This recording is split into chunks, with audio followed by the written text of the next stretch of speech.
Hace poco estuvimos hablando sobre el choque cultural a la inversa. Y lo curioso de todo esto es que, por supuesto, me llegaron múltiples mensajes donde comenzamos a hablar también sobre el síndrome de Ulises. Porque de cierta forma podríamos decir que están relacionados. No al 100%, pero es cierto que uno da pie para hablar del otro. Así que espero que hayan tenido una excelente semana. Y si no se han suscrito, que se suscriban, que le den like, que comenten este vídeo y comenzamos.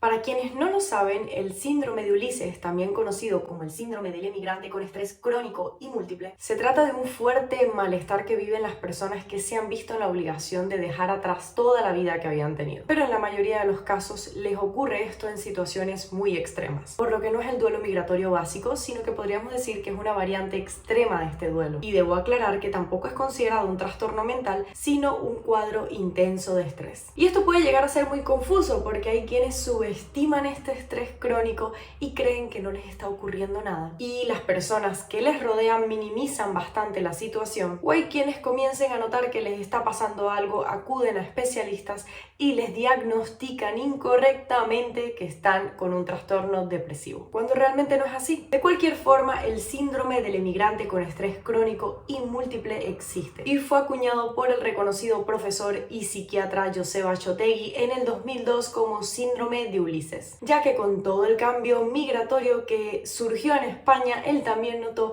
que hubo un cambio en las problemáticas que le planteaban sus pacientes. De hecho, él comenta que las personas en los 90 solían tener problemas más bien culturales, de adaptación. Pero a partir del 2000 los problemas comenzaron a ser mucho más sociales. Apareció la figura del indocumentado en los discursos políticos, en los medios de comunicación. Empezaron a verse también muchas familias con problemas para reagruparse por lo complejo que son las políticas migratorias acá en España. Y las personas comenzaron a sentirse aún más indefensas, con miedo y con muchísimo estrés. Y un día a este doctor se le vino a la mente la imagen que lo que explicaban sus pacientes se asemejaba muchísimo a todo lo que exponía Homero en su poema de la Odisea. Hablamos de personas que se sienten muy solas por verse separadas de sus seres queridos, enfrentando constantemente un sentimiento interno de fracaso y desesperanza cuando ven los proyectos y que las oportunidades que esperaban tener no las consiguen, o porque muchas veces ni siquiera tienen la posibilidad de acceder al mercado laboral. Personas que enfrentan muchísimo miedo en sus viajes, porque algunas tienen que caminar kilómetros y kilómetros con un intenso frío, en medio de la nada. Otras tienen que esconderse en maleteros, en maletas. Otras se subirán a una patera con el riesgo de terminar ahogadas porque ni siquiera saben nadar. Otras están bajo las amenazas de las mafias y otras tenemos miedo a una expulsión o a una detención. Además, también hablamos de personas que están atravesando un sentimiento de lucha por sobrevivir a una sociedad que les cierra más puertas que las que le abre. Y digo sobrevivir con todo lo que supone, porque al emigrar deberás resolver problemas tan básicos como dónde comer, qué comer y dónde dormir. Entonces, para el doctor Achotegui, las personas enfrentamos 7 duelos en la migración: la familia, la cultura, la lengua, la tierra, el estatus social, el grupo de pertenencia y los riesgos de emigrar. Y todas estas situaciones pueden conllevar muchísimas pérdidas. Y aunque estos duelos los tenemos que atravesar todos los que emigramos, las personas que desarrollan síndrome de Ulises lo viven al cuadrado, como de una forma mucho más radical. Los principales síntomas de este síndrome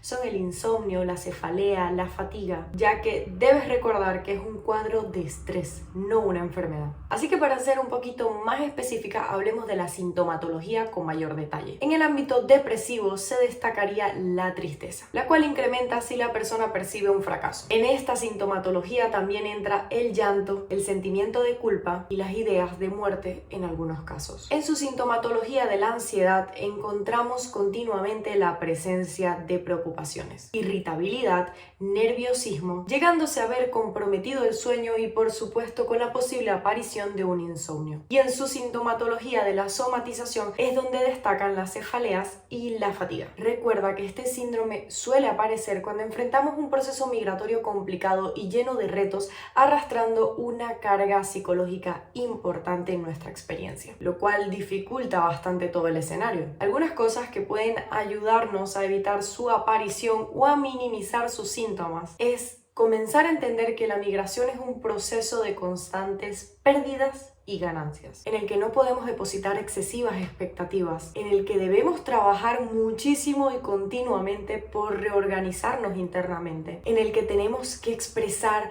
todo el tiempo lo que sentimos, nuestras emociones con las personas con las que tenemos más confianza, y en el que es fundamental compartir y conocer las historias de personas que hayan pasado por procesos migratorios similares al nuestro. Hay algo que dice el doctor Achotegui que me parece muy importante para ayudar a concientizar y visibilizar este síndrome que se cobra algunas vidas de personas que simplemente están buscando una vida mejor. Y es lo paradójico que resulta que hayan personas que les fascine y que se embelecen por todas las aventuras y desventuras que sufre Ulises en la Odisea, y que no reparen en ningún momento que en su misma ciudad, en su propio barrio, quizás en un banco durmiendo frente a su casa, hay personas que están padeciendo sufrimientos similares o peores. El inmigrante en España y en muchos otros países es un poco superviviente y constantemente está enfrentando diversas luchas que no le permiten ocuparse de su salud física y mental. Y aunque todos sabemos que hay dos formas de emigrar, y es en buenas condiciones y en malas condiciones, debemos recordar que malas condiciones